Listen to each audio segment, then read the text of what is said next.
Hi guys, it's Cindy, aka Disney Queen. Today I'm going to talk to you about ways that you can save on food at Walt Disney World, so stay tuned. I don't know about you, but I am on a budget when I go to Disney. And because of that, there are a few things that I keep in mind when I'm traveling and eating at Disney World. Because let's face facts, eating at any park is expensive. And if you're not careful, eating at Disney World can be very expensive. It can add quite a chunk to your budget. So I thought I would talk to you today about ways that you could save when you're eating at the Disney parks. One of the ways that you can save when you're at Disney is you can eat at one of the quick service restaurants. As much as I love the character meals, and as much as I would love to do some of the signature dining, that's just not in my budget to do that every day. We usually pick two, sometimes three of our favorite places to eat, and we will eat at those restaurants either at the beginning of our trip before we're starting to use our park tickets, or on the last morning of our trip. We tend to eat like a big breakfast before we travel back home. But for the most part, if we're not eating off property, then we will eat quick service or take in snacks or something like that. And I think I elaborated a little bit on that in one of my earlier videos, but I thought I would really concentrate on ways that you can save eating at Disney. Another way that you could save is to eat off of the kids' meal. If you're not like a big eater, but you need to have some nourishment in you before you hit the parks, or like after you've been in the parks for a little while and you need to eat something, you can always order off the kids' menu.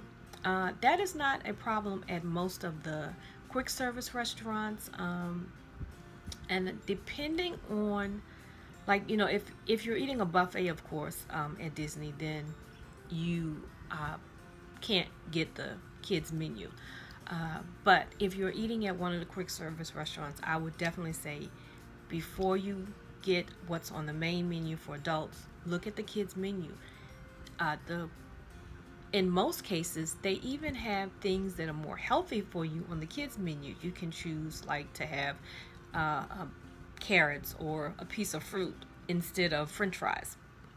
So that's something to take in consideration if you're trying to watch what you eat. The next thing that I would suggest is as long as it's even at table service restaurants, you can share a meal. I've been several times where I've ordered a meal for myself, and then when the meal comes and I look at it, I'm like, we could have split that sandwich, or there's enough fries on here for two people. That is something that you can do if you are trying to save a little bit and you know that you're not going to be able to eat everything. Now, I tend to take it and put it in a sandwich bag, and then when we take our break, I'll take it back and put it in our refrigerator in our room. But if you don't want to do that, or if you're going to be in the parks all day and you're sitting down or you're doing a quick service, as long as it's not a buffet meal, then you can share a meal. The next thing I would say is order a la carte.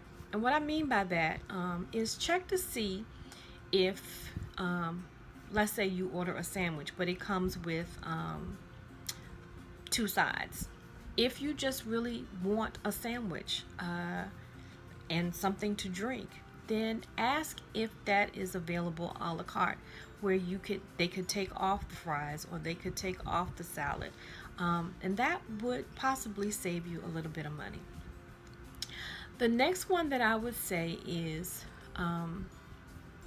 if you have an annual pass, or if you're an annual pass holder or a DVC member, don't forget to ask about the discounts on your meal.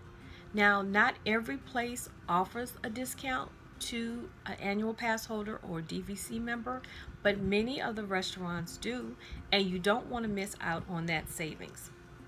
So always check to see if that's a possibility. DC member or Florida resident, and I believe even if you're an annual pass holder, you consider getting the Tables in Wonderland discount card. And you can purchase this online. It's for annual pass holders and Florida residents, and I believe it saves you 20% on an order, and it's up to 10 people. So that is a big savings. Let's say you go to a particular restaurant and they take this 20% off of your order, guys. That's a big savings. I would say a little bonus tip to the tips that I've given you is, if you have something that you really like, a favorite item, food item, check the menus and see if by chance that menu item is cheaper at a different restaurant. I'll give you an example. People talk all the time about the zebra domes that are at Animal Kingdom Lodge at Bomas, and they rave about them. But in order to get those zebra domes, most of the time you are getting it at the dinner reservation, which can cost you between $35 and $40. But what a lot of people don't know is also at Animal Kingdom Lodge is the restaurant called Mara. And you can get that same zebra dome for $5. So if you're not really interested in eating the big meal, but you really crave that zebra dome, then check out Mara and see if they have them. And you can order just the zebra dome, and that will save you quite a bit of money. These are just little small tips to help you with saving for your food when you are going.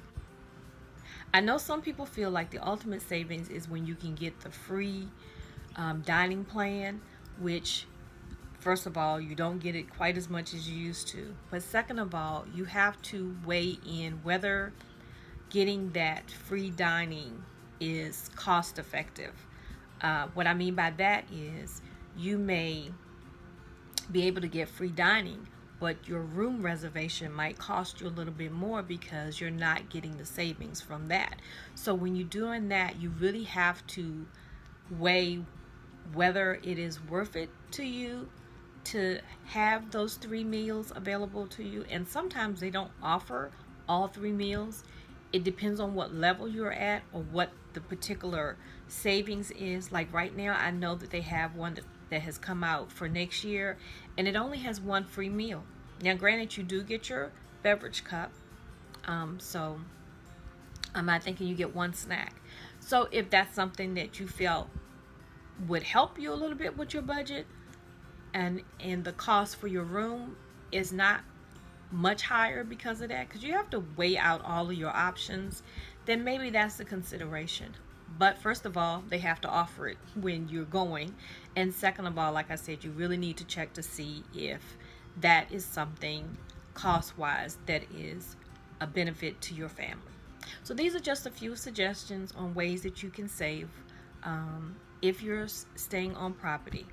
Like I said, honestly, if you're really tight on a budget and you have a car, the best thing for you to do is to eat off property. I love Disney. I love going to eat at Disney properties, but you know, I can eat for a whole lot less if I eat off property. But that's not an option for everyone. So when you go, you want to kind of know, how ways that you can save. I hope that you've liked this video. I hope that it has helped you in some way. If you have any questions, you can leave them up below, and I'll try my best to answer them, or I'll try my best to get the information for you, especially if this is your first time going on a Disney trip. I hope that you have a good time. I hope that these tips help a lot. If you really do like it, hit that like button. And if you haven't subscribed, what are you waiting for? And until I see you the next time, have a blessed day.